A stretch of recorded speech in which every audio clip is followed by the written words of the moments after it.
இன்றைக்கி நம்ம வறுத்த மீன் குழம்பு எப்படி வைக்கிறதுன்னு பார்க்கலாமா? பாருங்கள், மிக்ஸி ஜாரில் சின்ன வெங்காயம் ஒரு 100 கிராமுக்கும் கம்மியாக தான் இருக்கும், இந்த அளவுக்கு எடுத்து வச்சுருக்கேன். அப்புறம் 4 தக்காளி, 3 சிறிய தக்காளி, 1 பெரிய தக்காளி. நீங்கள் பெரிய தக்காளியாக இருந்தாக்கா 3 எடுத்துக்கோங்க. இதை ரெண்டுத்தையும் மிக்ஸி ஜாரில் போட்டு மிக்ஸியில் போட்டு நல்லா கொரப்பாக அரைச்சி எடுத்துன்னு வந்துடலாம். பாருங்கள், இந்த அளவுக்கு கொரப்பாக அரைச்சிக்கோங்க. ஸ்டவ்வை பற்ற வச்சு அதில் ஒரு சட்டி வச்சு இந்த கரண்டியால் ஒரு 3 கரண்டி எண்ணெய் சேர்த்துக்கலாம்.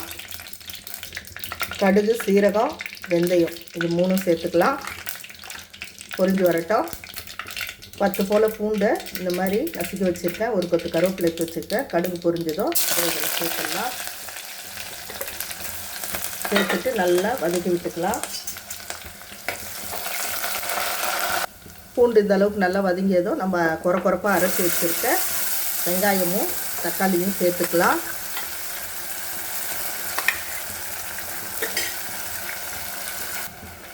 சேர்த்துட்டு நல்லா இப்படி கலந்து விட்டுக்கிட்டே இருக்கலாம். இது எண்ணெயிலே நல்லா வதங்கி வரணும்.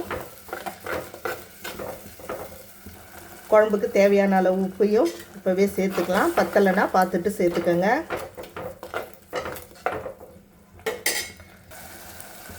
இந்த அளவுக்கு நல்லா வதங்கியதும் குழம்பு மிளகாய்த்தூள் இந்த ஸ்பூனால் 3 ஸ்பூன் சேர்த்துக்கலாம்.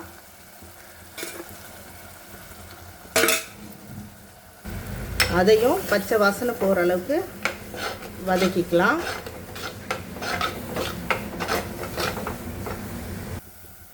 மிக்ஸி ஜாரை அரைச்சிட்டு அந்த தண்ணி கொஞ்சமாக சேர்த்துக்கங்க. பெரிய லெமன் சைஸ் புளியை கரைச்சி வச்சுருந்த ஊற வச்சு அதை இப்போது இதில் சேர்த்துக்கலாம்.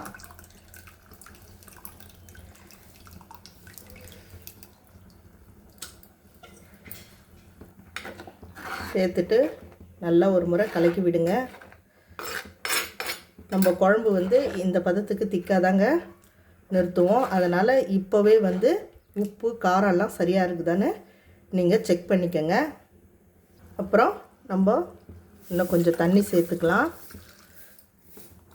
பாருங்கள், இந்த அளவுக்கு தண்ணி சேர்த்து நல்லா கொதிக்க விட்டு குழம்பு திக்காகி வர வரலாம் வெயிட் பண்ணலாம்.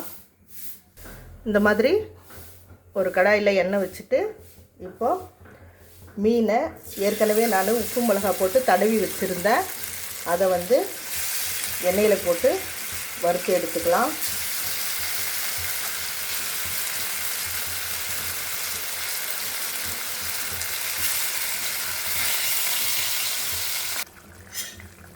குழம்பு இந்த அளவுக்கு திக்காக வந்ததும் நம்ம வறுத்து வச்சுருக்க மீனை இதில் சேர்த்துக்கலாம்.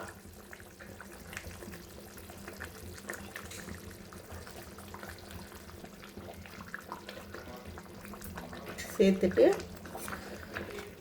மெதுவாக இந்த மாதிரி கலந்து விடுங்க. ரொம்ப கலந்துடாதீங்க, மீன் உடஞ்சி போயிடும். ஒரு 5 நிமிஷம் அப்படியே கொதிக்கட்டும்.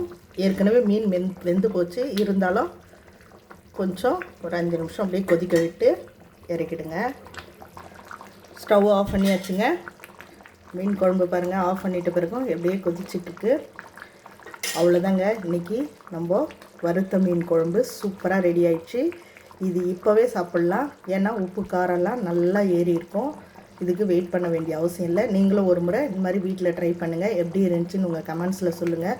இந்த வீடியோ உங்களுக்கு பிடிச்சிருந்துச்சின்னா லைக் பண்ணுங்கள், ஷேர் பண்ணுங்கள், சப்ஸ்கிரைப் பண்ணுங்கள். அப்படியே பக்கத்தில் இருக்கிற பெல் ஐக்கானை கிளிக் பண்ணுங்கள். நன்றி.